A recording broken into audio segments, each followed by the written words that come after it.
Hello everyone, मी आहे ज्योती आणि ज्योतिष क्रिएटिव्हिटीमध्ये आपल्या सर्वांचं खूप खूप स्वागत आहे।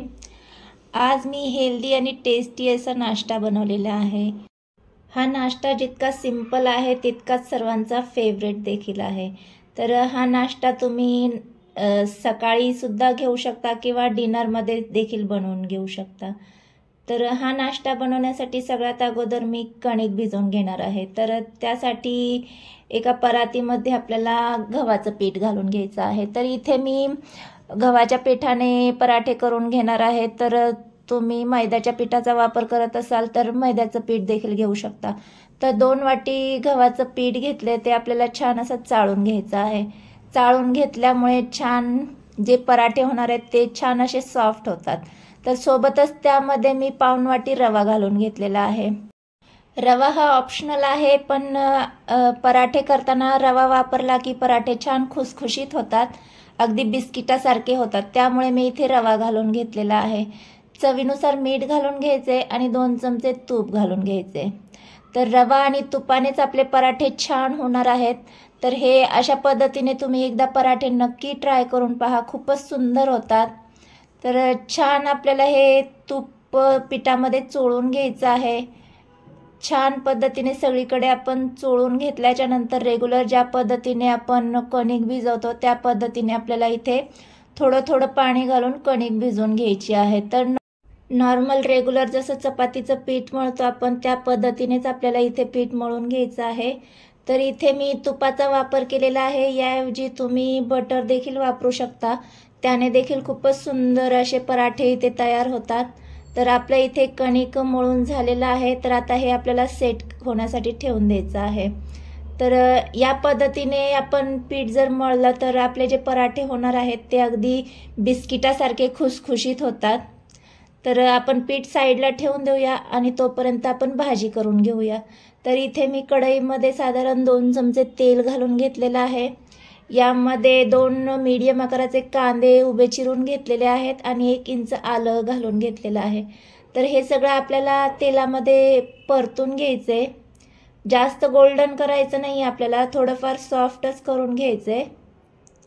तर तेलामध्ये कांदा परतत असतानाच त्यामध्ये इथे आपल्याला लसणाच्या पाकळ्या घालून घ्यायच्या आहेत। तर साधारण 7-8 लसणाच्या पाकळ्या मी यामध्ये घालून घेणार आहे। तर सगळ्यात अगोदर आपल्याला भाजीचं वाटण तयार करून घ्यायचे, त्यासाठी आपल्याला हे सगळं तेलामध्ये परतून घ्यायचं आहे। मिनिटभर छान कांदा सॉफ्ट होईपर्यंत परतून झालं की त्यामध्ये आपल्याला आवडत असल्यास खडे मसाले घालून घ्यायचे आहेत। इथे मी काळी मिरी आणि लवंग घालून घेतलेले आहेत, ते सुद्धा आपल्याला यासोबतच परतून घ्यायचे आहेत। आणि सोबतच काजू घेतलेले आहेत 4-5, ते देखील आपल्याला परतून घ्यायचे आहेत। तर काजू यासाठी मी घातलेत, आपल्या भाजीला जी थिकनेस येणार आहे ती काजूमुळे येणार आहे आणि आपली ग्रेव्ही आहे ती कंबाईन होण्यासाठी आपण काजूचा वापर केलेला आहे। तर छान हे आपलं परतून झालेलं आहे। आता यामध्ये आपण 1 टोमॅटो बारीक चिरून घेतलेला आहे तो घालून घ्यायचा आहे। अगदी जास्त बारीकही मी चिरलेला नाहीये, कारण आपण नंतर याची पेस्टच करून घेणार आहोत। तर हे सगळं आपल्याला 1-2 मिनिटं परतून घ्यायचे तेलामध्ये, म्हणजे थोडंफार सॉफ्ट झाले की आपल्याला गॅस बंद करून घ्यायचा आहे। तर इथे बऱ्यापैकी सॉफ्ट झालेला आहे। आता मी गॅस बंद करून घेतेय आणि आपल्याला हे मसाला थंड करून घ्यायचा आहे। तर मसाला थंड झाल्याच्या नंतर आपल्याला याची पेस्ट करून घ्यायची आहे। तर इथे तुम्ही पाहू शकता बऱ्यापैकी अशी पेस्ट इथे मी केलेली आहे। अजिबात इथे पाण्याचा वापर केलेला नाहीये, कारण आपण टोमॅटो वगैरे घातलेलाच आहे, त्यानेच पेस्ट होऊन जाते।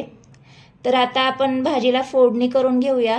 त्याच कढईमध्ये मी आणखी थोडंसं तेल घालून घेतलंय, साधारण 2 चमचे तेल घालून घेतलंय आणि यामध्ये आपण जे वाटण तयार केलं होतं ते घालून घ्यायचं आहे। रेग्युलर पनीरची भाजी करायची असल्यावर मी अशाच पद्धतीचं वाटण करते।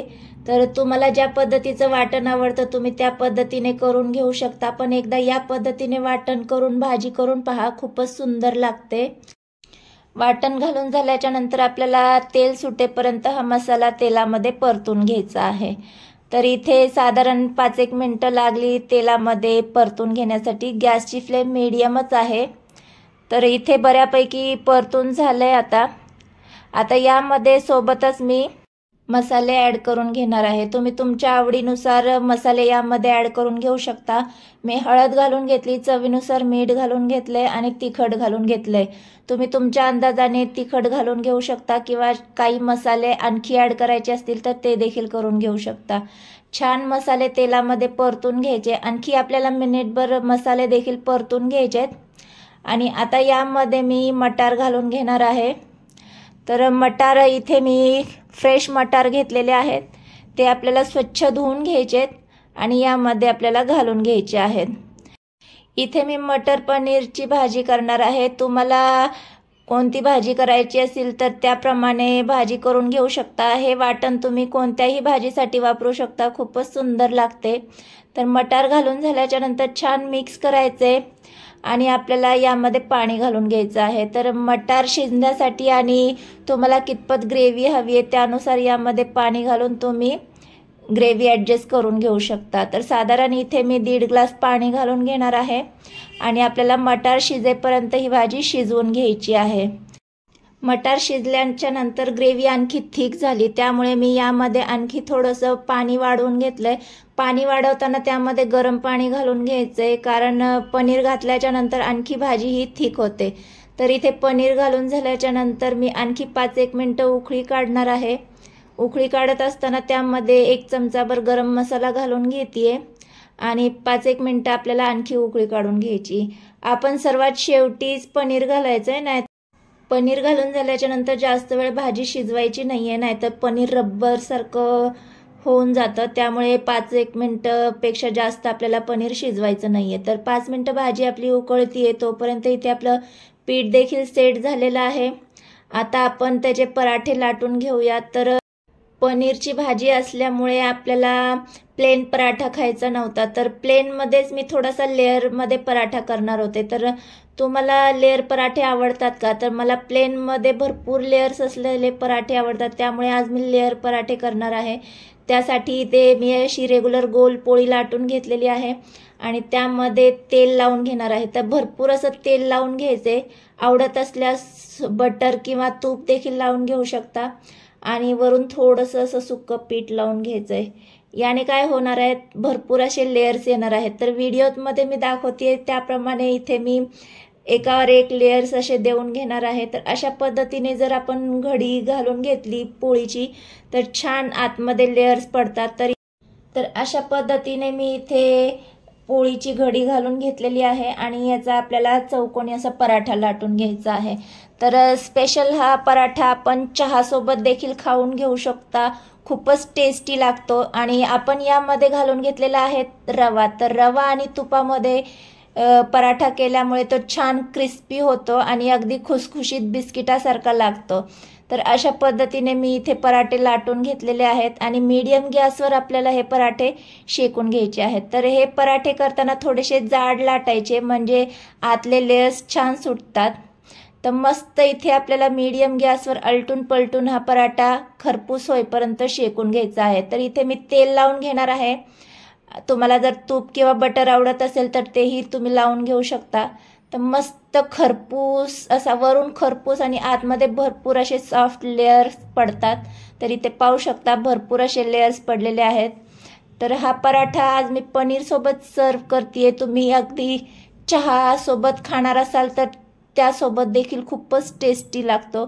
तर मस्त गरमागरम आणि खुसखुशीत असे आजचे बिस्किट पराठे इथे तयार झालेले आहेत। तर असेच सगळे पराठे मी सर्व करून घेतेय। तर पहा मस्तच दिसतायत, जितके दिसायला सुंदर दिसतायत तितकेच खाण्यासाठी देखील टेस्टी आहेत।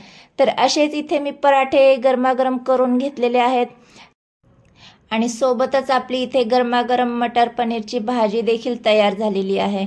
तर इथे पाहू शकता भाजी आपली छान उकळलेली आहे। तर आता आपण गॅस बंद करून घेऊया। तर पाहू शकता छान अशी थिक ग्रेव्ही झालेली आहे। इतपतच थिक बरोबर आहे, कारण थंड झाल्याच्या नंतर ती आणखी थिक होते। तर परफेक्ट प्रमाण आहे। तर आता आपण सर्व करून घेऊया। तर मस्त गरमागरम मटर पनीरची भाजी आणि खुसखुशीत असे बिस्किट पराठे। तर आजचा व्हिडिओ तुम्हाला कसा वाटला? व्हिडिओ आवडला असेल तर व्हिडिओला लाईक आणि चॅनलला सबस्क्राईब करायला विसरू नका। आणि अशा छान छान साध्या सोप्या रेसिपीसाठी ज्योतिष क्रिएटिव्हिटी चॅनल पाहत रहा। भेटूया नेक्स्ट व्हिडिओमध्ये. तोपर्यंत मस्त खा आणि स्वस्त रहा. ज्योतिष क्रिएटिव्हिटी चॅनल पाहत रहा. बाय.